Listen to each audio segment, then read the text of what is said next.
Hello, everybody. We're here today with Annie Monaco and Tracy Malhaldo. I thank you all for being here. Annie has an amazing story of just this beautiful, healing and returning back to health after a crazy, crazy sickness. And I can't wait to start to hear the story, as I'm sure you are too. I'm just going to ask that we hold the questions till the end. Annie will let us know. If we need any clarification on something, you can just throw it in the chat or write it down so you remember the question towards the end. So with no further ado, Annie Monaco. Hi, everybody. I'm going to share screen. I put together a PowerPoint.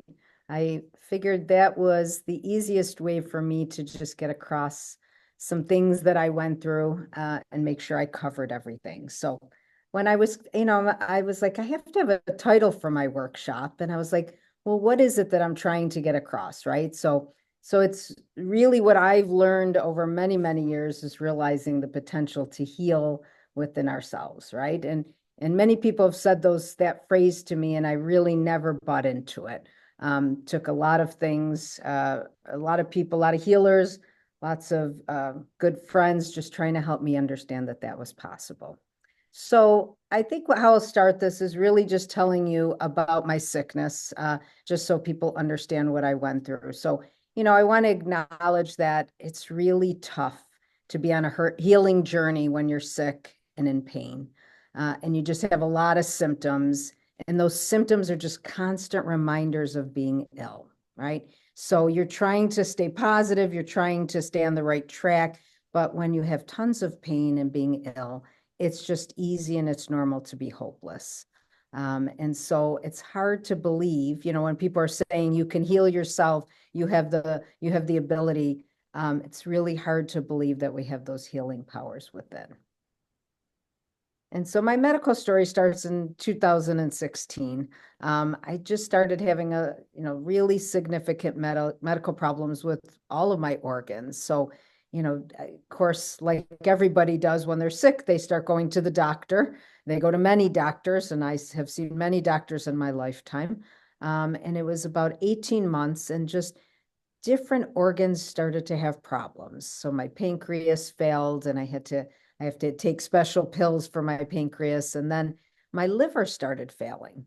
And then I was diagnosed with cirrhosis of the liver and liver failure. And this was over, almost 2 years.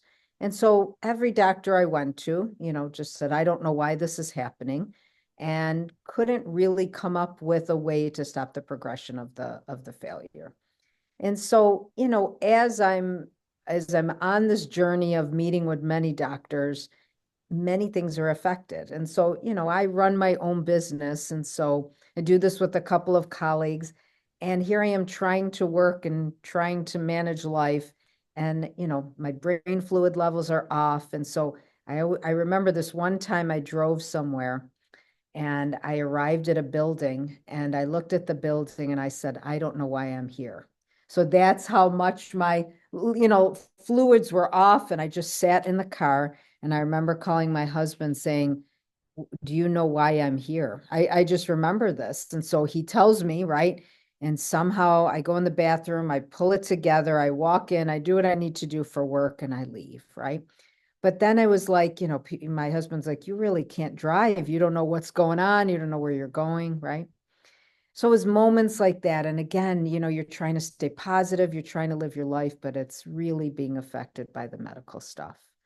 And then I was in a lot of pain. This was probably, if I have, when I think back to my illness, I think back about the pain I was in. And if they say at a scale of 0 to 1 to 10, I'd say it would be a 20, right? And so, I wasn't understanding the medical system, and I would ask for pain medicine. And so, like many doctors, nobody wants to prescribe pain medicine because they feel like you're going to be an addict. And, here I am in horrific pain, right? So lots of challenges as I was sick. And so then in those 18 months, I had 8 hospital admissions, including 2 weeks at a liver clinic. I was in ICU for one of those weeks. And so where I went for specialists, how they do it is 8 liver specialists evaluate you. And then they come together as a team and they try to figure out what's going on with you. So after these 2 weeks, 8 doctors, and all the doctors come and meet with you, talk with you, do their tests. And they basically all looked at me and they said, we have no idea why you're sick. We have no idea why your liver is failing, right? So again, you're just trying to really stay positive, and these are the messages you're getting. And so, the surgeon said, you really need a liver transplant. And I remember my husband saying, but how do you know that the new liver won't have the same problem? And the doctor says, we don't know that won't be the case. And I'm like, but why would I go through a transplant and then I'm going to continue to be sick, right? So, and then they discharged me. They said, there's nothing we can do for you, and I'm 82 pounds at this point and I'm dying.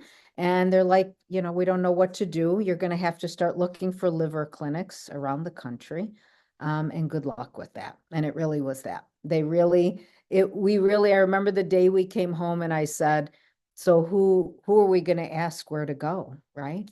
And, you just start asking around and people start to really, give you suggestions. But before I go on, I want to tell one story, is because little moments of hope were happening. And so the main doctor said to me at Rochester, he said, you're getting very depressed. And I was a very aware person, right? I'm in a clinic with people who are, unconscious, out of it, there for alcoholism because, and their liver's failing, right?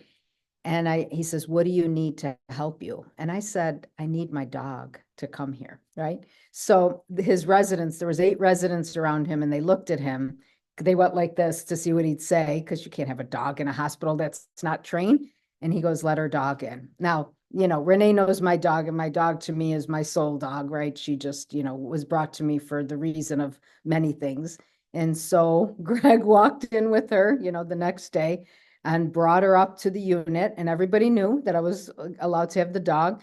She got right up. All the nurses came, and all they kept saying is, we've never seen this happen. He has never allowed anything like this, right? But those were moments. It was moments of peace and hope, and like you're getting messages, Annie, right? That's those moments I'd be like, I'm getting messages, right? So I'll go back to my power. Annie, can I just ask one question? Sure. When they said, okay, well, we can't do anything for you, find other liver, was that because you said, no, I'm not going to do a liver transplant? Oh, no, that wasn't it. It was because they wouldn't perform the surgery on me. I was too risky. So I had a previous car accident many, many years ago, and I had a previous abdominal surgery from the car accident. And they said I was too risky to do anything like that. So, that was why. Yeah. Yeah. So, it's just, I think doctors do the best they can, but, really this lack of coordination is obviously what many, many people feel when they're sick. So, this is truly how I felt. And I'm not afraid to say it anymore that, I was making plans of ways to die. I felt hopeless. And I actually asked a very good friend of mine who's a doctor, a surgeon, and I just said, you have to help me figure this out. I won't go, I don't want to live like this for another year, because, you don't really die. You really suffer a long time, and then it happens, right? So, I was going to suffer probably for another year before I passed away, right? So I was ready to go, and I just really wished I wasn't here. And I think, I think a lot of sick people feel that way, and they don't want to say it, because as soon as you say it, somebody goes, oh my gosh, don't say that, right? And of course, you don't want people to say that, but it really is what people feel inside. And so I somehow got to Cleveland Clinic. Somebody gave us a suggestion to go there. And I met an amazing man, amazing doctor, a surgeon. I just wanted to say Dr. Kareem is really a person who is more than just a doctor.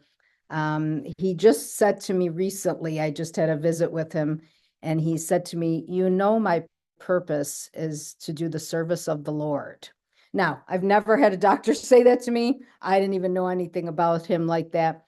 But he's the person that got Cleveland Clinic to put a clinic in Egypt. He's Egyptian. And so he runs the clinic in Egypt and he wants his poor country to be able to have access. So that's the kind of man he is. So he saw me. I was 82 pounds. I was malnourished. He looked at me and he goes, you're quite beautiful, right? Inappropriate for a doctor, but he was just trying to really engage me. And he looked at me and he goes, well, you know what? You might need my help or you could get better. And I told Renee, I said, that was the phrase. I looked at him like, oh, I could get better.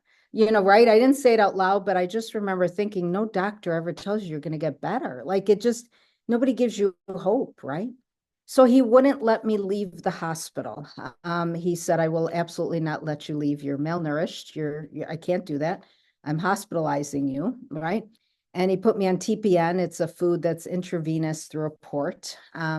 And my husband had to leave me there and go home because I had to stay for 5 days. So I didn't talk to anybody the entire 5 days. Everybody was texting, calling, and I refused. I was just so angry, right? Angry, but also in my head, repeating his words, you can get better. You can get better, right? And he'd come to see me, always very positive, right? So, it's hard to give up when others believe it's possible to get better. So, Renee, I know I was in contact with you a lot during this time. I had a beautiful yoga community at that point that really was just reaching out to me throughout these 18 months and just saying, but you can heal yourself, right? So, I'm grateful to all of those that just surrounded me with lots of love and kindness and understanding. And the belief that I could get better. But then I'd be like, but how is this possible? So in my mind, and I'll be very truthful, I was pretty sure Renee was going to heal me. So really, I would believe that if I just kept going to Renee, she was going to somehow do this, right? And Renee would say lots of things to me, but my brain only chose to hear certain things along the way. So it's a natural desire to say, I want Renee to heal me. I want Dr. Kareem to heal me, and to give them credit. Like, oh my God, I know this great healer. I know this great doctor, but that's not really how it works, right? It's really about people encouraging you to go within to find the ways to heal yourself. So, and it's scary because what if it's not true? What if it's not true that they can heal me? And what if it's not true that I can heal myself?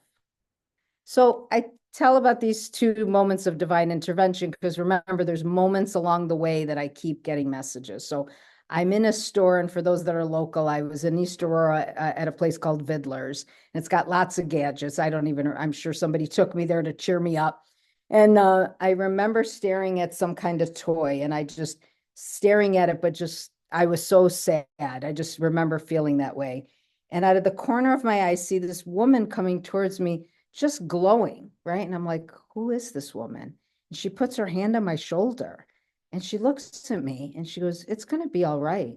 You're going to get better. And she just walked away. And I was like, and of course, wouldn't I have walked after her going, who are you? And why would you say that? And you don't even know me, right? And I couldn't move. And she just disappeared in the store. But again, it was that moment that I'd be like, and then of course you tell somebody that story and they go, oh, that's nice, Annie. But I just was like, oh my God, right? And then there was another time I think we were in a hotel to go to Cleveland the next day or something like that. I can't quite remember, but I dreamed that angels were putting together toolboxes. And one of the angels told my husband that my toolbox was ready and he could bring it to me. And so I remember waking up and I woke up and Greg was sitting on a chair in some kind of weird room. I can't remember the room we were in. And next to him was this angel. And she, was quite large actually, black hair, and she's just smiling, beautiful wings. And I was like, oh, how nice. That's what of course you say things because you're in a dream state, right? And then I closed my eyes and I go, what did I just see? Right. And I looked, of course, there's no angel at that point, because you come into consciousness, right? So again, another moment, right? And I think as I talk about this, Renee, like I just want people to understand that those moments are very clear messages from the universe, right? And it's moments to say to you to stay on track, learn your lesson, understand why you're going through what you're going through. So I wanted to make sure people understood high vibration people. So that's, this is how I understand it. These are people who are radiating positive energy. They're in this great state of just joy and immense gratitude. They're people who live mindfully. They vibrate on a higher frequency, right? And so as I understood this, I was like, that's who I need to be around. Because when I would talk to Renee, or when I would go see, my acupuncturist, or when I'd go see my Ayurvedic person, any healer, I'd go to yoga, I'd feel great, right? And at that moment, I'm like, wow, I feel good. I'm going to get better. And then I understood, like, if you just stay among high vibration people, you're going to stay in high vibration, right? And so how do you then kind of push away people maybe that, not in a mean way, but push away people that are not in high vibration as you're trying to heal? And that was a really important piece to me. So, at the time before COVID, great, great yoga community, they would just come to my house. They would show up at my house. They would say, we're doing a meditation. They would visit, they would pray with me. They would sing with me. They would just do all these things. They would tell me, they'd pick me up to go to yoga. And, I'd go to yoga, but I couldn't even do poses, right? I would just lay there, maybe raise an arm or two, right? But I'm among high vibration people.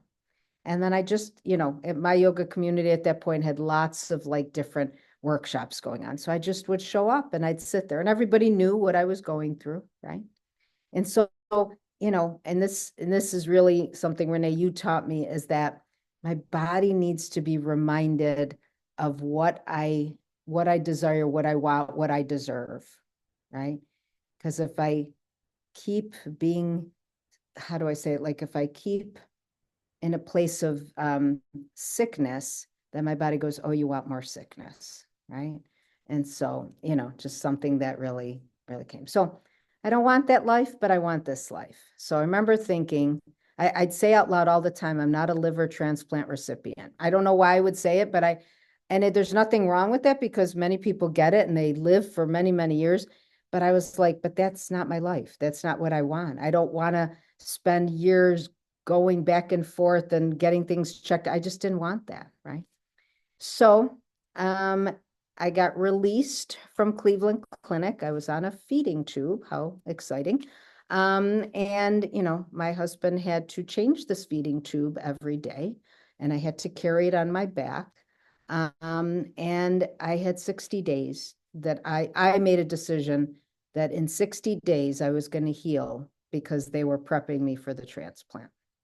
And so, that decision was not easy. But I said, you're making a choice, Annie, that you might try to end your life somehow. Why don't we try this for 60 days and see what happens? And I gave it my all. I did everything everybody recommended. If you told me to drink this juice, I drank the juice. If you told me to listen to this song, I listened to the song, because everything people were recommending was high vibration types of things, right? And so I said, okay, I'm going to do it. So these are my key decision points. So no talk of illness. Don't draw it towards you, right? And so this was huge because, and I'm going to stop sharing for a second, because I lost friends over this. I made a decision. You could not ask me how I was doing and when was the next medical test. Like, where are you? And everybody would be like, well, what happens next, right? And so I said to people, I'm not answering you anymore. We're not talking about my illness. And several people got very upset, and they chose to basically stop speaking to me. They're my friends again. But at that point they couldn't handle it, because they didn't understand what I needed. And I said, well, my request is you talk about things that we're going to do in the future. And so those that came on board, we did a lot of fun talking about the future, and a lot of things came true.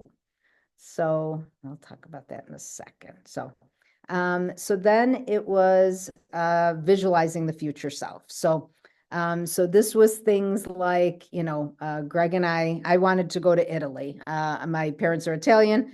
And at that point, we had an opportunity to go with friends who spoke Italian and go to, oh gosh, I can't even think of what the island is, to go to an island where there's black beaches, small communities, stay in a little villa and everything. So we would every day talk about how we were going to Italy, what we were going to eat, what we were going to do. And by the way, we did go to Italy to this with friends and things like that. If other friends came over, to help cook or clean or just help us in many ways. And they'd say, oh, we're going to go kayaking soon, right? We're going to go kayak. I love to kayak. So we're going to go kayaking or biking. Let's do a bike trip. And so then, of course, it's these high vibration conversations, right? We're like excited. We're talking. I'm feeling good. I could visualize it. I could see it. And it just became reality. And my Italian mom, for those who know Italians, it's always kind of a depression, right? And so I said to my mom, I go, you can't ask me how I am anymore, and you can't cry in front of me. And she goes, well, what do you want me to do in Italian? She's like, well, what do you want me to do then? And I go, you're going to talk to me about how you're going to teach me all the beautiful food you can and all the amazing things. And by the way, my mother and I have canned tomatoes since that time. Tomatoes, beets, lots of things. So she got into it. She's like, okay, I'm going to show you how to do the tomatoes and we're going to have a good time. She got into it, right? So the people that did this really got excited. And by the way, if you give people, the caregivers around you, something to do, they feel better. This is when caregivers pull away because they don't know what to do, because you're sad, you're depressed, and then they're like, oh, I can't hear that anymore, right? So if you give them a task or a job like, talk with me about the future, then they really are encouraging you and supporting you. So, all right, let's see. Okay, so other things I did during the 60 days. So healing songs, prayers, I'd go see healers. I drank good food, drinks, I would do juice shots. I would do all kinds of different, healing drinks, right? Whatever anybody said, I did, right? People would send me emails with different songs or like Pima Chodron or Tara Brach or Joe Dispenza, whatever it was, I listened to it. So it was about 6 hours a day that I was spending just in high vibration. So that could be I was meditating with somebody, like people would come over, we would meditate. One time Renee came over, there was a group of us who were sick. She did a 90-minute healing meditation. People would come and talk with me about future self. I would go to a breathing workshop. So it was 6 hours a day. So imagine 6 hours a day, you're kind of in bliss, right? I mean, the rest of the hours might be challenging, but 6 hours a day telling your body that you're healed is really an interesting concept. That's what I think. So then I would do these redirects, right? Well, and I have some examples of those coming up. And then, back to the high vibration. And then I'll talk about my high energy medical appointments. Okay, so don't ask me how I'm doing, right? So, I don't want to draw more sickness to me. I don't know if you remember this, Renee, but I was going to get infusions and they were 3-hour infusions. And I remember texting you and I said, I really like everybody here. They're so nice. They're so kind, right? I brought them a basket of flowers, cookies, or something to say thank you. And you wrote me and you said, you're too attached to these medical people. And you're drawing this towards you. And I remember leaving that day thinking, oh my gosh, she's right. I love coming here. I mean, these people treated me like gold, right? And it was the last time I went against my doctor's advice, right? I actually just never told them I stopped going. They just kept assuming I was going and I just never went back. And I was like, no, I don't need this. I want to attract other kinds of things, other kind of healing. Okay. Let's see. Okay, so meditation. So we'll talk a little bit about Dr. Joe's work. in a second. So, and by the way, I've been trying to meditate since I was 20, and I just really sucked at it. Can I use that word on podcast? So I just really didn't do well. I'd go to these week-long retreats, and 7 days not speaking to anybody, being quiet. You walk like a zombie, you're doing all these things, and it's like a stir crazy feeling, right? So I got a lot out of it. I understood the Buddhist concepts, taught me a lot, but I was like, oh my gosh, I'm just not a person that can meditate. Like, I try so hard.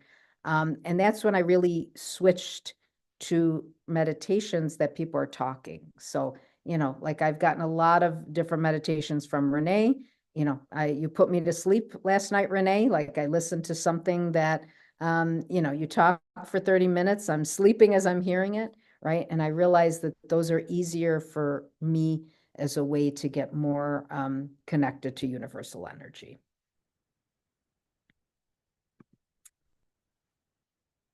Okay.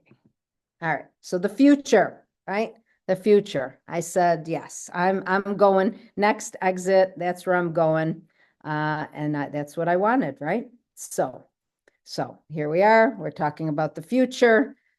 People are really getting into it. They're just, and then one time, Greg, actually, my husband, actually, I couldn't really kayak, and he brought me to the kayak launch. He put our kayaks in the water. He picked me up, remember, I'm 82 pounds, and he picked me up and put me in the kayak, and he tied the kayak to his kayak, and we went kayaking, right? And again, my body, I was like, I deserve this. I deserve to be on this water. I deserve to be doing it. I mean, I could row a little bit, but it was like I was connecting to what I deserve, what is mine. And those were profound moments, right? Bike riding, I might be bike ride, down the street or something like that. I wouldn't go too far because, the chances of falling were great, but I was at least on a bike saying to my body, this is what I want. This is what I deserve.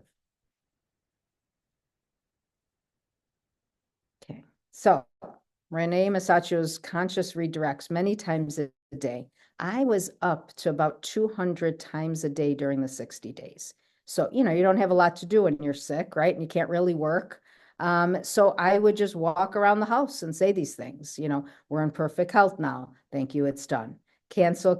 I replace all of this with love. Thank you, it's done. Replace all this fear with health and balance now. Thank you, it is done.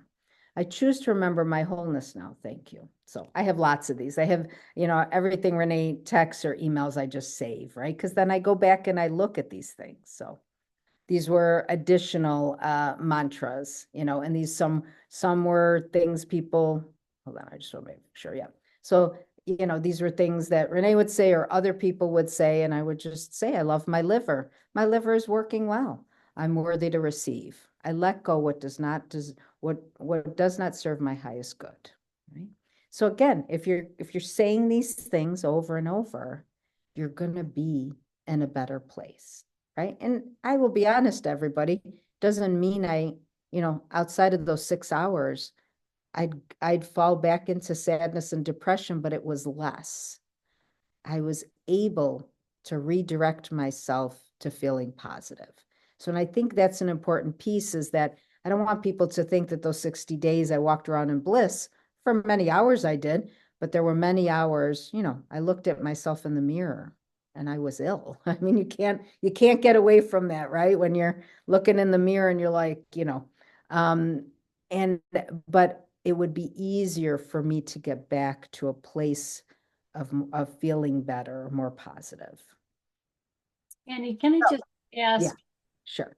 because I think this is important. You said you're looking at yourself in the mirror, and there's no getting away from what you look like and recognizing you're sick. When you were doing the conscious redirects, were you saying things in the mirror to yourself so that you could sort of make that change? I think that's so important. Yeah. And I also wrote them on papers and put them places. So, not just the mirror, but different places in my bedroom or around the house, right? So that I, when I would look at something again, I might be sad, depressed, and I'd look at it, just again, trying to bring myself back to that. Yeah. Yeah, and I would look at my body in the mirror and I'd say, I deserve to be fatter. I deserve to be 100 pounds. And I would just say it over and over, right? Yeah.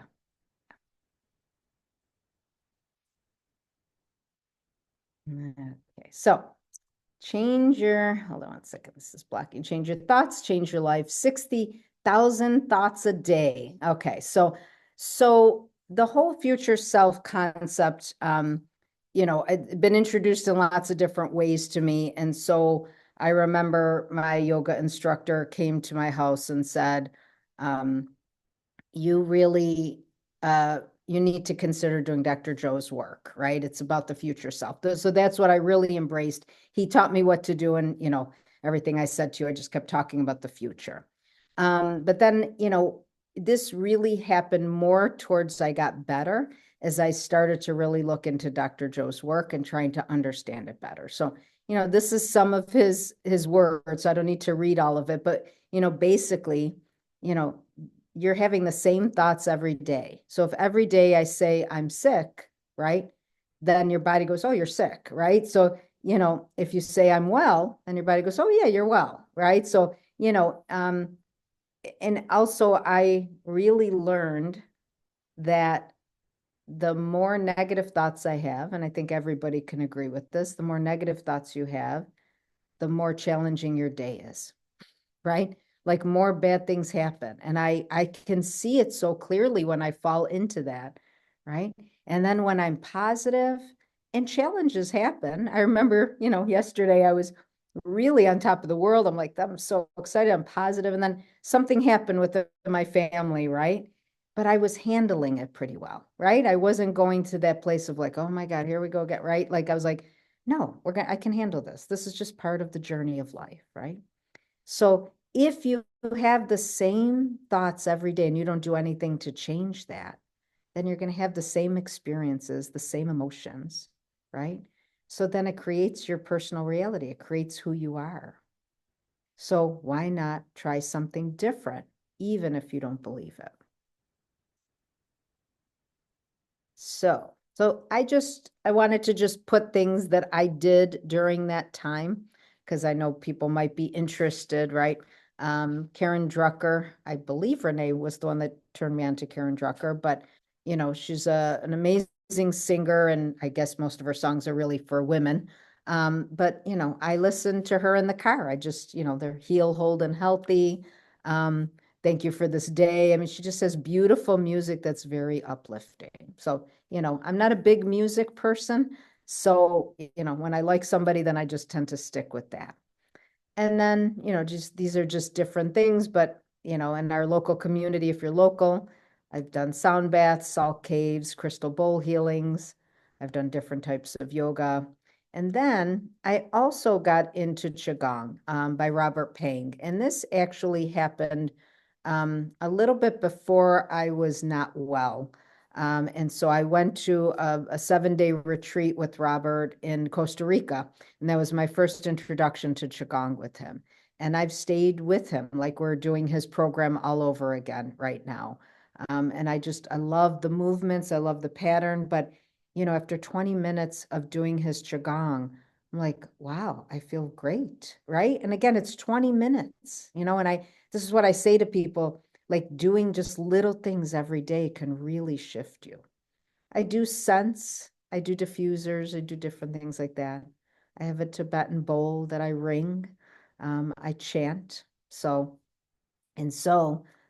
by the 60th day, I knew I was healed, right? So that's the crazy part. So that's where the story gets kind of interesting, is that I knew I was healed. And so before I go and finish that story, these were other types of treatments that I received. And again, this doesn't mean that this cured me, but the vibration of being with these people allowed my vibration to be higher and to really have not have, really connect with the ability to heal myself.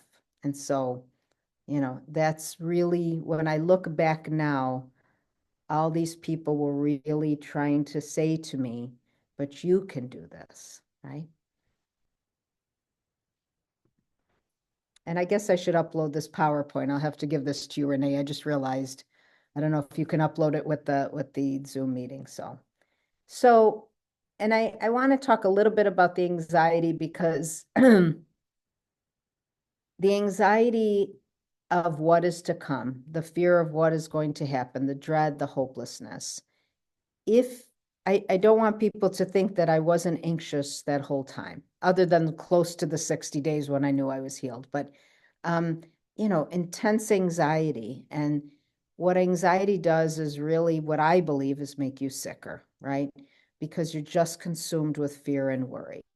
So if you're doing lots of different positive things, the anxiety reduces. And I think that is easy concept, right? It makes sense to people. So I just tell people what I ate and drank, and a lot of this was based on what people told me to do. Beet juice is really good for your liver. So I was like, okay, I'm going to drink beet juice. And I canned beets with my mom. I canned 38 jars of beets this past summer. So I have lots of beets for my liver. Somebody told me to take wheatgrass shots. So I would go to take wheatgrass shots at our local juice place. I do bone broth. I do it every single day. I used to buy a product. Now I actually make my own bone broth. I get bones and I put them in a pot and I make my own bone broth. Mushrooms, I eat mushrooms pretty much every day. I have mushroom drops that I use. And again, that's just based on things people have taught me about mushrooms. I think we all know about this. What's it called now? Chaga? I don't take that, but I just eat mushrooms and I take drops. But so again, I just did things that people told me would be good for my liver. So medical appointments. Medical appointments are challenging, right? You walk in and you're being what I perceive as being manhandled, right? Like, give me your arm, I have to put something in it, right? And it was just awful experiences of just being touched, and then people were negative, and so I was like, how do I shift the energy with all these doctors and nurses and poking me? So as soon as somebody would come to get me from the waiting room, I'd say, oh, just so you know, I'm here for my facial and my body massage, right? And they would look at you, right? And then and then they'd laugh, right? And so then you're shifting the energy, you're shifting the vibration. And then I would make sure the doctor would know, because you see 10 people before the doctor. So sometimes they would say it. I just had to go get a test done. And a doctor walked in and he goes, I hear you're here for the body wrap treatment. Well, no problem. I got that covered. I'm just going to have you flip over as I do, right? And he went right along with it. And as I walked out, he goes, I wish every patient was like you, right? And so again, did I change the vibration at that moment, right? And of course, just so everybody knows, every test I take comes back negative, except, for back then it was just the liver, right? But it's interesting. So I think, that's a big piece of it, because I didn't want to start to dread medical appointments, because then you're just drawing more fear and anxiety, right? I don't want to be at a medical appointments. I don't want people taking more blood. I have lots of issues with blood being taken out. My veins collapse all the time, blah, blah, blah, right? And so I was like, but how do I shift this? How do I change this? So another important moment is that I remember where I was. I was in the kitchen. And I was like, I was all alone, and I called Renee, and Renee, you were at a baseball game of one of your nieces or nephews. So, and she answered. And I just came right out and I said, am I going to die? Because, I know Renee for many years, and I'm pretty sure she's going to tell me the truth. And she paused, and I was like, oh shit, that's not good. I swore again. Sorry, Renee. And she goes, oh, well, if you were going to die, I'd lead you to the light. And she stopped again, and she goes, well, they're saying that it's about lessons you have to learn, and once you do, you will get better. And she's like, I gotta go because I'm at a baseball game. And so we hang up, and I'm like, but who the hell is they? Right? And lessons, but what lesson do I have to learn? Right? But again, it was this moment that I was like, Renee would tell me. Renee would absolutely tell me if it was my time. And I was like, it's not my time. And then you got to, of course, figure out what the lessons are. So right? So, I want to say something about that because it's hard to understand how you contribute to what goes on with your brain and your body. And did I cause this? And that, this isn't this isn't the time to feel guilt. This isn't the time to feel like you did bring this on. It's an opportunity, and I use that word strongly. It's an opportunity to really say, what do I need to learn here? What's the message, right? So, and what can I do to contribute to my health getting better? So I think we all can get it. Like if you eat bad food every day, I think we all know if I eat McDonald's every day, then I'm going to be eventually get an illness, right? I mean, I think we understand that concept, right? So if my thoughts are like going to McDonald's, if it's negative thoughts every day, then wouldn't it make sense that negative things might happen in my body? So if I change how I think, could that contribute to me being better? Right. So me going through that, I would say absolutely. I understand it completely. And there were lessons in there. There was lessons of strong emotions that I was having about certain situations and how was I going to shift that? How was I going to change that? So to me, illness is a wake-up call. It's a wake-up call to change your thoughts, to change your emotional state, and to understand if there's lessons to be learned, right? So that's how I perceive it, right? That's how I perceived what I went through. So I said after the 60 days, I knew I was healed. So we were approaching the 60 days and I had to go back to Cleveland Clinic to see the doctor. And, my husband, rightly so, was anxious, not knowing what was going to be said. Was he leaving me there to start the transplant? All of those kinds of things, right? So the days before, I started to say to my husband, I just want you to know I'm healed. And so, I'm going to just stop for a second. So he's an engineer. So you can't say things like that unless there's a medical test that says you're healed, right? So, I would say I'm healed and he'd go, that's really nice. Right? But he didn't believe me, right? But I just knew. And there was nothing about me that had any fear or anxiety. It's an amazing time. And I'm always trying to get back to that place of just feeling that way every moment, right? That you just know something. So I tell him on the way down to Cleveland, it's a 3-hour drive. I tell him again. I tell him that the messages have been given to me that I'm okay. He's being kind, polite, right? And so the morning of the visit, I say to him, we're going to walk in the office. Dr. Kareem is going to tell me how beautiful I am. And then he's going to tell me that I no longer need a liver transplant and my body is okay and I can leave and I don't need to come back. I should come back maybe once a year to see him. So I say all of this, right? Okay. So we get to we get to the visit and it goes literally exactly how I say, right? And Greg doesn't, Renee knows Greg, and Greg doesn't get upset. Like Greg just, he's just this calm person, right? And I remember him, it was like it was truly a 15-minute visit because the doctor goes, yeah, you still have cirrhosis of the liver, but you're okay now. You're okay. You're going to live with this and you're going to be fine. And Greg wouldn't leave the office. Like he just kept sitting there and he's like, Dr. Kareem, that's it. Like we've been through this for 18 months and that's it. We're done. Dr. Kareem's like, yeah, she's better.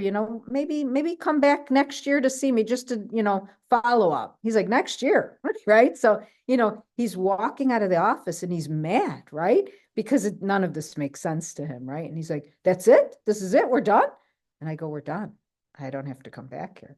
And then the funny part of the even funnier part of all of this is it kept happening. Like I would just say things and they would happen, right? I remember we're sitting in a restaurant one time and he I looked at him and I said, I have to get a new gastro doctor, a local doctor. And I said, I know who I want to see. And I say the person's name out loud to my husband. And all of a sudden, the waitress comes over and she goes, oh, I overheard you. You need to see him. He's my cousin. Here's my name. She writes down my name and number. She goes, you call him, you tell him that you met me and that he should take you. And I go, oh, okay, because that's how life worked for me at that point, right? Greg slams his fork down and he goes, what the hell is this? She's like, everything you say, just now it comes true. It just comes true. Like, how is this possible? Right. So, and I go, well, that's just how things work now. I just ask and I receive, right? And I got into the doctor. I said, this is who I know. And he's like, oh, okay, I'll accept you as a new patient, right? And it just went as exactly how. And that just kept happening, right? And I still have lots of that still happens, right? Ah, all right. Let's see here. Okay. So, oh, I got to share screen. Hold on.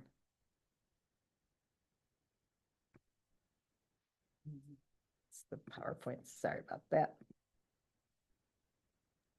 While you're doing that, I just want to say, I love those stories. I love that kind of stuff. And to recognize how you've changed really the reality of what is. So you're saying these things and you've been so positive for so long. Look at how awesome it's now manifesting like this. Look at Yeah, it is. It is. I had a work colleague, because of course then I went back to work afterwards, and I remember we were out of town for a training, and I said to her, I said, like, all these things were going to happen for us, like these countries were going to contact us to come and train there, and that happened, right? And of course I'm just like, oh yeah, that's what happens now. And I remember she sat me down in the restaurant and she goes, we need to have a talk. And I said, what's wrong? And she goes, everything you say comes true. And I said, I don't know how to explain it to you. Because you're weird then, right? You are weird, right? So now you're going to tell somebody you meditate and you talk to the universe and you talk to beings. And I don't know. I don't even know who I talk to, Renee. Like, I still don't understand all of that. But, and I go, well, that's how it's going to be from now on. And it's really has happened, right? And some levels that she has embraced that concept of like, I'm going to manifest too. And so there's a lot of manifesting that goes on in our work. Okay, so how have I maintained high vibration? So, not knowing what I did, right? So I went to a Dr. Joe Dispenza week-long retreat. And I just want to, say a little bit about my story there is that when I walked into the retreat, and it was local at that point, there was a 7-day retreat in Buffalo. I walked in, sat down, and, many people at these retreats have very serious illnesses. And I sat down between two women. We connected immediately. And, they're telling their story. And so I'm just sitting there and I just casually tell my story. And they both just sat back and they're like, you did the work before even experiencing what Dr. Joe is teaching. And I go, well, I don't really know what's going to happen at the 7 days. Somebody told me to come, like I'm just not that person that researches. And I'm like, well, somebody tells me to come, I'm going to come. And they're like, you have to go give a testimony. I'm like, oh no, I don't want to give a testimony. They're like, do you understand what you did? Right. I was like, well, I guess. Right. So I had to go give a testimony. Now it's on the website, blah, blah, blah. Right. So, but I think when you're at that level, it's just like, yeah, I did it. Okay. Right. And I remember saying to my yoga instructor at the time, like, I feel scared. And he's like, why? I go, because you realize you have powers. You realize you have powers to do things. You realize you can really manifest what you want every day. And, he's like, why are you scared of that? I go, because it's scary, right? Like you actually can make this stuff happen, right? So these are other things that I've done. I've just put them here, so people can have references, but there's many, many amazing things out there. And for those that are local, I think I put, these are just, well, Bill Kell is not local, but Renee introduced me to Bill Kell on the Pigs That Fly. I heard him and I've had several sessions with him. He's just an amazing man. But Mary Beth is local and Carla, my acupuncturist, is local. And they're, just definitely people who have been on a healing journey with me and continue to keep me in that high vibration. And so, of course, Renee. but I don't need to put Renee's information on there. So that is my story. So on the local people though, do they do things that I think they do. Do they do things where somebody can contact them and do it, whatever, like distantly? Like it doesn't matter if they're local or not, right? I don't think Carla does. But Mary Beth does. And Bill Cal does, definitely. Yeah. Yeah, I love definitely. that. So I just put Carla in there because she's an alchemist as well. She does a lot of herbs, the different things, but she's an amazing person. So Awesome, awesome. What I love about your story, Annie, is when you were, and this is, I think, a concept that people have to really recognize how powerful our energy is connected to the earth.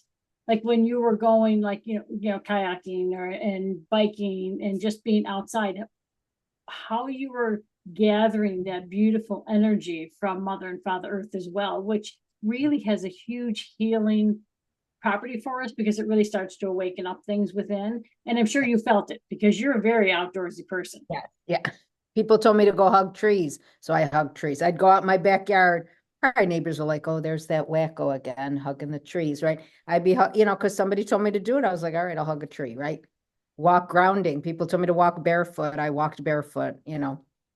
Yeah, I think nature, to me, that's what really keeps me grounded, is nature. Almost on a daily basis, I try to do things outside, even when it's very cold here in Buffalo. So. Exactly, which is absolutely awesome. And what I want to sort of point out to people, and Annie, I don't know if you did this. Did you ever go back and look at things that somebody might have said to you, or somebody might have told you? I know you were doing things like that, once you were sick and whatever. And I'm asking this sort of because I remember going to Annie's house and I didn't know why. I had one of the Dr. Joe Dispenza books. And before I went, they said, bring her this book. And I was like, I think it's highlighted and it's whatever. And I'm like, okay. And I brought her the book. I don't think and I said to her, this is going to really help you. And I remembered thinking, she could care less. Like she doesn't give a shit. Book. And I'm like, are you sure? And I'm talking to them like, are you sure I'm supposed to leave this for her? And they're like, absolutely. I'm like, okay, it's your book. Yeah. And what was it, like months later? Oh, yeah. Yeah. Actually, it was, somebody from the yoga community came over and he goes, you need to read Dr. Joe Dispenza's book. And I go, hold on. And I go to the den and I go, oh, Renee gave me this book. Is this the person I'm supposed to read? Like, again, the messages, it's like somebody takes a hammer and hits you and goes, you should do this. And you just go, oh, I'm not going to listen to you right now. Right. Yeah. Well, because you're not, like you said, you're not in the place at that moment. But then the next message comes, and it's really paying attention to that next message of, okay, now he came in, you were in that space of saying, okay, I can, this is sort of ringing a bell to me. Let me go see, and do that. And I think, Renee, if I look back at my life, like the world runs at a fast pace, right? We're always running, we're always doing, and it's not taking the moments to just listen.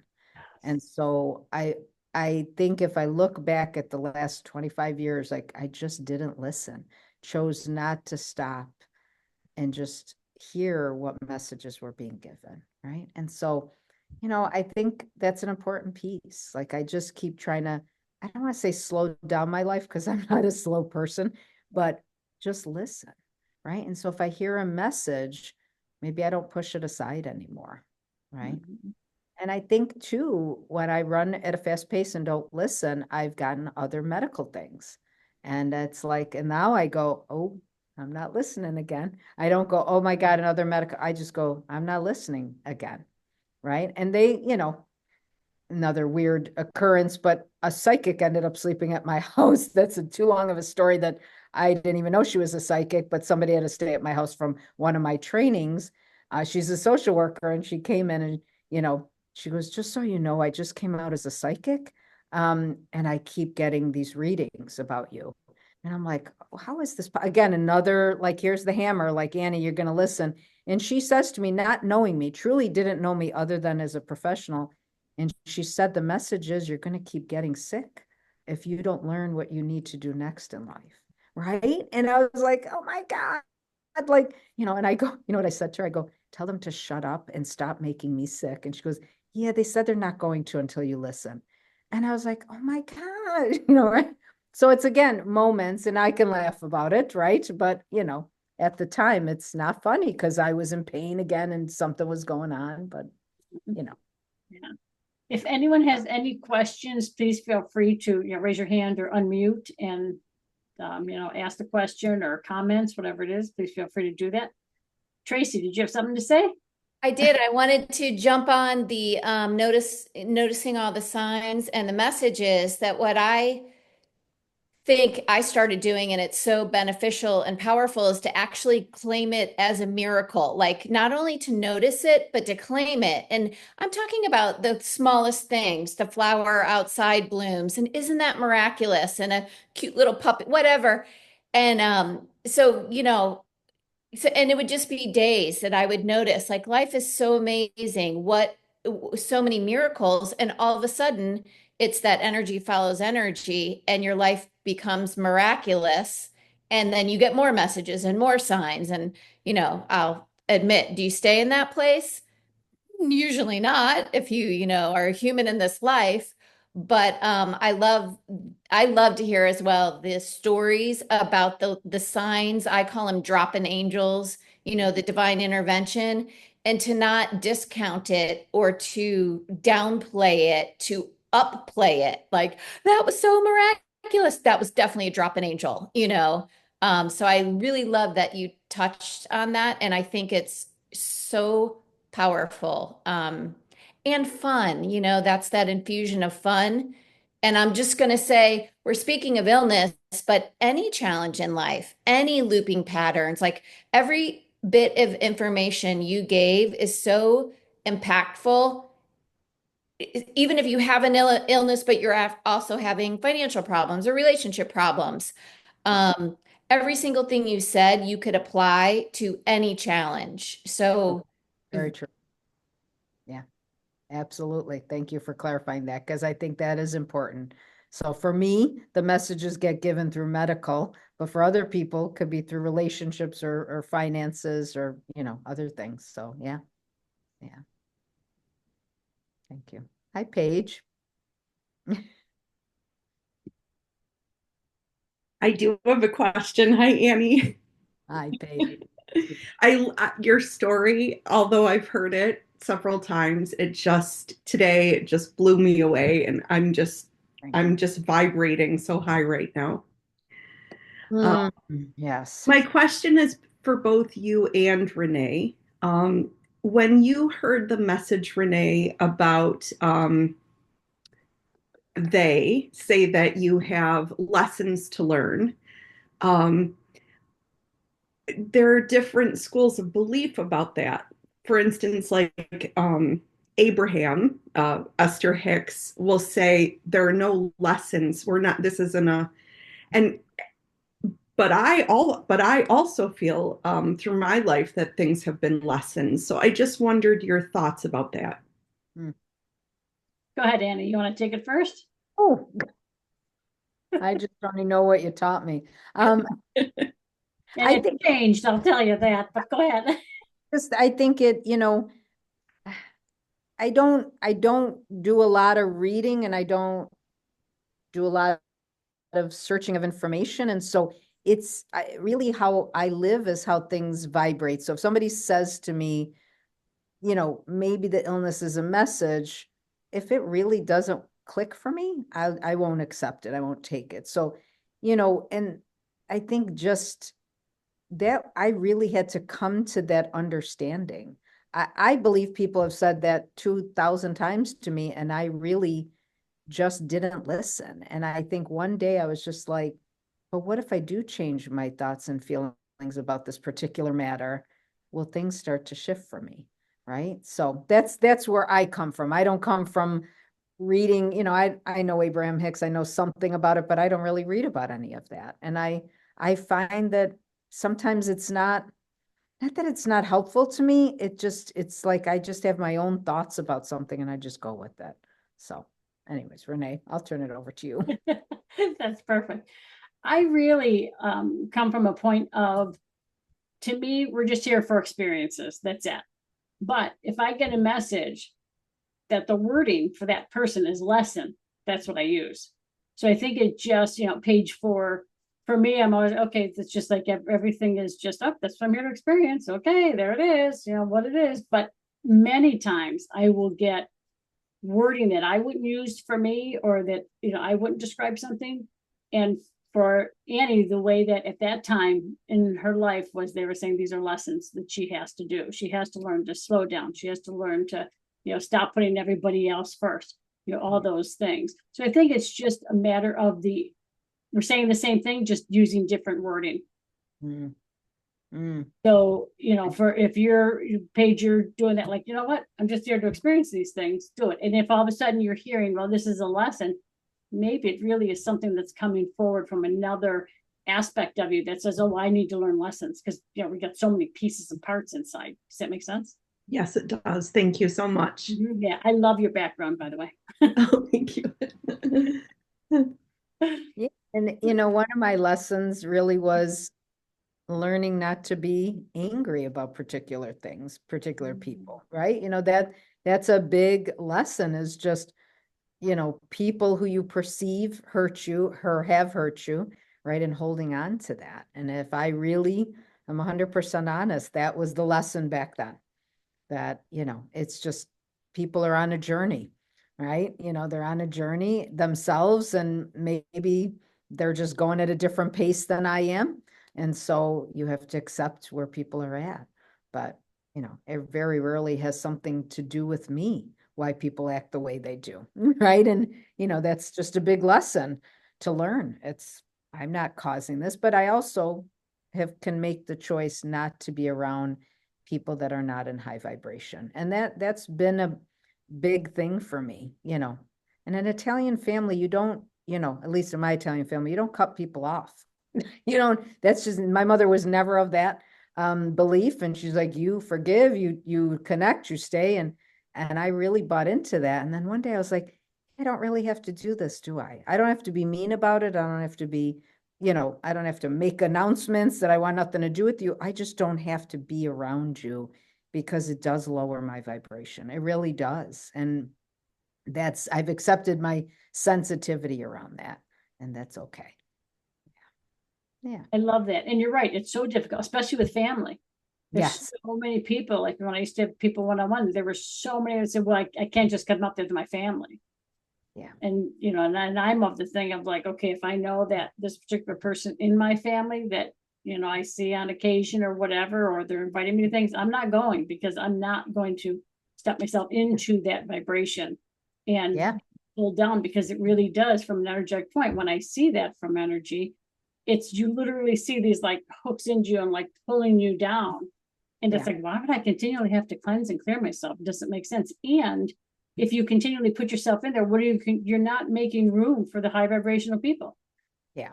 And I think that's a good point. It's just making room for that. Yeah. Mhm. Yeah, it's amazing. But Annie, let me go back to, because I think sometimes people don't see the signs. If you remember the signs, I know we talked about the sickness and you had it before you actually really was like, oh my God, I am so sick, I can't work, I can't do whatever. What were, if you know that, like some signs that were things that you just sort of ignored to tell you that, hey, you're going downhill here, and I'm just going to keep going. I'm going to be my robot self and keep going. Do you have any of those memories? I know that they're there, but nothing like really that I can say, I mean, I think a lot of it, I reached out to you and other healers. So I think if I really say, I mean, you were all giving me messages that I just chose not to really do anything about in the beginning. I knew you from when I went to Japan, when I lived in another country, right? Like, and I remember I'd get off these calls with you, and again, feeling great, but not really doing what you suggested I do, or maybe, said, try this, try that. And I just kept thinking, Renee, if I just keep seeing Renee, she's going to do it, right? So I think those messages from other people were just big messages, right? Because I connected to you, I found other people, and I just didn't listen, right? I think that's, again, that mentality that I don't have to do anything different. You're just going to heal me, right? There's a little bit of, I don't know if I should say, like, almost like a quality of just like I'm okay. I'm not doing anything wrong. You just got to heal me, right? Like, and again, I don't want to give that message that when you're sick, you did something wrong, but it's a message that I could be doing other things. So, Well, isn't that society though? yeah. We're sick and we're told, growing up, go to the doctors. They have the answer. So we're sort of taught that. And now it's a matter of getting out of that, whatever, memory, vibration, whatever, that no, we have it within us. And the more you're doing, and I will say on meditations, it's not just mine, because when you were talking about the meditations, I know that mine have always been, when I channel them, they always say, recommend to people to play it when they go to bed, because it can, work all night long and it'll be great. But when you were talking about it, I did ask, I'm like, what about all the other meditations people do? And they said, all meditations, your system is still awake and doing things when they're sleeping. Like, on different aspects, you're out there, doing what you're doing, but this body is taking it all in and it is making changes. So if you're doing meditations and you're like, you know what, I can't meditate, I'm not a meditator. Do it when you go to bed. Put it on, get quiet. And actually, a lot of them, they're saying you can put it on mute and your system's still getting it, because it's the energy to it. It's got nothing really to do with the words. It's the energy. The words are for our human physical form. I can definitely understand that. Definitely. Because I put on your stuff and sometimes I don't even hear what you're saying, but I've already connected to you, in that vibration, and then, oddly, sometimes you would text me the next day and I was like, how did you know that I played your, right? Like, there's a lot of those synchronicity moments. So, yeah. Yeah. Awesome. Anybody have any questions, any comments, anything? Anything anybody else to share? Everybody's good. I know some people had dropped off. They had to go. They had said that. I got some texts that they had gone. I just want to check the chat real fast, make sure there's no questions. I love Annie's stories. Anne said she had to go, but she said, I love Annie's stories and totally relate to her in so many ways. It sounds so much like my journey. Thank you for bringing light to my journey. Oh, nice. Yeah. I should have put my readers on to read. That would have been better.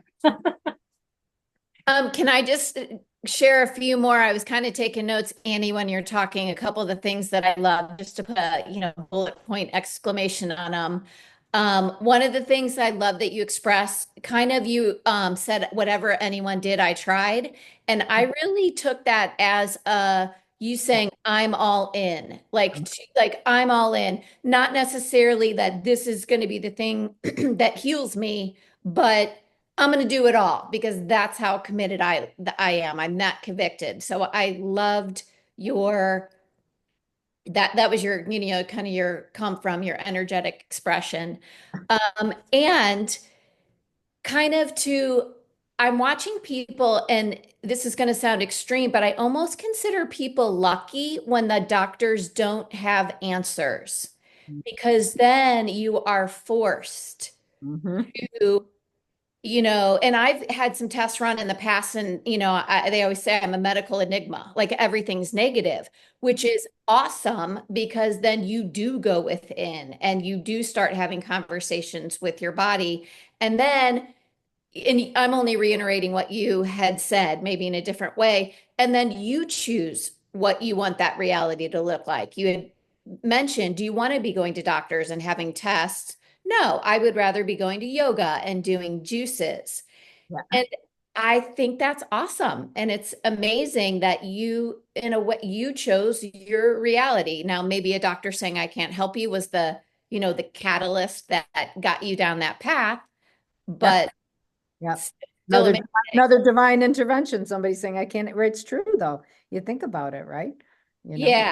And then just the whole lesson piece, how I've been trying to reframe it is, awarenesses and they propel us. There are, our change agents, which again, you can view it either way. Like I always say, oh my God, why did I get in the head with another 2x4 of, oh, thanks for the smack in the head. I'm paying attention now. So I think you really brought up so many amazing points that again can extrapolate out to any topic. Just being more vibrant, more us, more alive. So Well, thank you.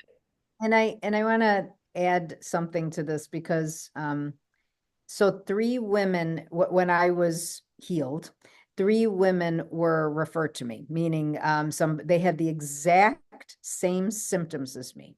They were all in my age range. They all had their liver failing, and they weren't people that drank. Okay. And I'm like, oh my gosh, something's going around, right? We all have a virus or something, right? And all three women, I spoke on the phone. I offered to meet with them, offer to meditate. And at the end of the conversation, after I told them things I did, they all three said, I'll just follow my doctor's advice. So the sad part of that story is they all died. Okay. And I know I had a conversation with you, Renee, about it because I just was like, well, wait a minute. I just shared my story. Shouldn't they do it? But here's the moment again, right? People have hit me with the 2x4 and I didn't listen, right? Like that's their choice. That's their journey. And I have to accept where they are at on their journey, right? And so, and I've learned now that when I tell people my story, if they say that's so nice, I just stop, right? They'll remember my story forever. But they're not in that place to maybe take the next step or journey, part of their journey. And that's okay. That really is. We're all here to live the life that we manifest, that we choose to do. And so may not be my path. That's so true. And it's so difficult. It's so difficult to do that, there's so many, people that, are healers or whatever you want to call them, that it's so difficult to be working with somebody and to see them going down a path and you're like, oh my God, I was supposed to be helping them. I'm not, but you are helping them. It's a matter of their journey. Exactly what you said in the very beginning. It's about going within. But the healer or whatever has to stay disengaged, disconnected, and just provide that energy or the messages or whatever it is, and let that person take their own journey and step back and say, okay, that's perfect for them. And with that, I sort of want to go back a little bit when I asked, did you see any signs before you got so sick? What I really love is that you can't remember anything. So that says your system has really moved beyond that. And it's like, Yeah. you know what? Nope, we're not even bringing this back in. Like, I can't remember, I don't have it. So that's awesome. Like, I love that. And you had always, just because I want to sort of clarify this, because I don't want people to think, oh, okay, she changed to eating her habits. You always ate healthy. Am I correct? Well, that's, it's funny because many of my friends said, you were the person that shouldn't have got sick, because I used to have healthy eating parties and you had to bring a recipe of a healthy item, like, because people don't know what quinoa is or lentils or tofu or whatever. And so people would have to bring a dish and make something. So, people knew me as that I'm always encouraging healthy eating. So absolutely. Absolutely. So, I think it's about embracing the food and the pills and all of that is to go into your body and, give you health. But, it really is much more than that. It is really much more than that. Yeah. I love that. And you hear so many times where you're like, oh my God, that person was, the epitome of health. How did they, get this or that? Well, it can happen to anybody. And it's really paying attention and taking the time, to me, taking the time daily. Like you said, if it was 20 minutes doing the Qigong, or 5 minutes doing a meditation when you go to sleep, saying, reframing, the things, doing the conscious reframes for anything. All of that stuff makes a difference. And I want to add to that, and I really should have put this in my PowerPoint, because many people said to me, you need to cut off the Western meds. Like, don't go to the doctor, don't take their medicine. And I was like, ooh, it didn't resonate with me. And again, this is who I am. Like, and I was like, I can't do that. And I was like, but okay, I get it. Like, there's many of these drugs have toxicity in them, right? And I said, but if I accept that drug with love and ask that drug, the doctor lovingly gave it to me. Dr. Kareem gave me food packs and gave me other things, lovingly gave it to me. My body's going to lovingly accept it, and it's going to help me get healthy. And I think that's just my belief. And I know many people believe you should never go to a Western doctor. And that's just not how I think. I think both is great. And I think helping to bridge, balance, bridge, all of that, I think it's important to do. Yeah. I agree. I totally agree. Because I've always said there's always that perfect union between the two. That some people are either one way or the other. And okay, I guess, that's their path. But I think eventually, and I feel like that's starting to shift because I'm hearing more and more people say that their doctor is saying weird things, which is fun. It's like, what is the weird thing? So that he's there to help me get healthy, or that, he's doing this work of God, or like, okay, if that's weird, all right, great. But I really think that that's starting to come together. But I think it's because we're making change. Just like you made that change, you would walk in, I'm here for my facial. I'm here. You're changing their energy, their vibration, and everything that they're giving you, exactly what you said, having it in love and putting this in is, to me, so many cases, just a beautiful mirror. And I made a decision this year that, I have openly in the last two visits with doctors, I have said, you've never asked me why I got better. I finally put it out there. I was scared to do it. I don't want people, doctors. And I said, you're going to listen for 1 minute, right? And, both doctors were very receptive. My surgeon, I had a hernia surgery, and, my surgeon said, do you know that the top 10 Forbes companies all say that they meditate as a group, like the administration meditates. That's one of the reasons they feel they're successful. And then my other doctor said, you know a lot about this. I guess my other patients should learn about it. So I've actually drafted a letter.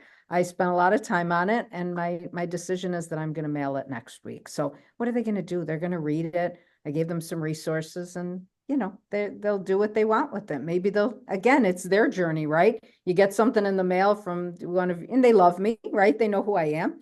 They know that I do a lot of healthy things. And so they're going to read it, and maybe they'll take a moment and say, oh, okay, maybe we should consider this, right?